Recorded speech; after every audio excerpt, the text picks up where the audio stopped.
আসসালামু আলাইকুম গাইস, তোমরা সবাই কেমন আছো? আমি ভালো আছি আলহামদুলিল্লাহ। তো আমি এখন যাব মলের মধ্যে। তো চাবিটাকে নিয়ে নিলাম। চাবিটা নেওয়ার পরে দেখি আমার দুটো ঘোড়াই দাঁড়িয়ে আছে। তো আমি ভাবলাম যেন ওইটা নিয়ে যাই। ওটা ওই ঘোড়াটা আমি বেশিরভাগ চালাই। তো ও ঘোড়াটাকে নিলাম।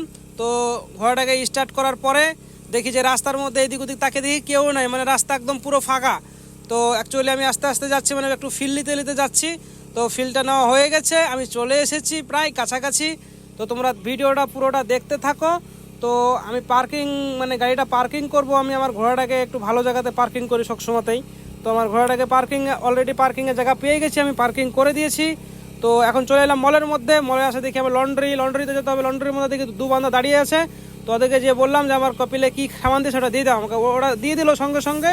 আমি আসলাম, আসার পরে দেখি আমার ওই যে ঘোড়াটা দাঁড়িয়ে আছে, ওই ঘোড়াটার মধ্যে আবার যেতে হবে আমাকে। আমি ঘোড়াটা আবার ওপেন করার পরে ওটা যে টাঙিয়ে রাখবো, ওটা টাঙিয়ে রাখলে তো নিচে রাখলে তো ওটা খারাপ হয়ে যেত। আমি ভাবলাম যে না, উপরেও রেখে দিই, সেজন্য উপরে রেখে দিলাম। তো উপরে রাখা হয়ে গেছে। এবার গাড়িটাকে আমি স্টার্ট করব। স্টার্ট করাও হয়ে গেছে। এখন আমি ব্যাক নিব। ব্যাক নেওয়ার পরে আবার চলে যাব আমার জায়গা মতো, মানে অ্যাকচুয়ালি আমি রুমে চলে যাব। আবার রুমে যাওয়ার পরে এখন তো কোনো কাজ নেই, এখন খালি ঘুমাবো বাস।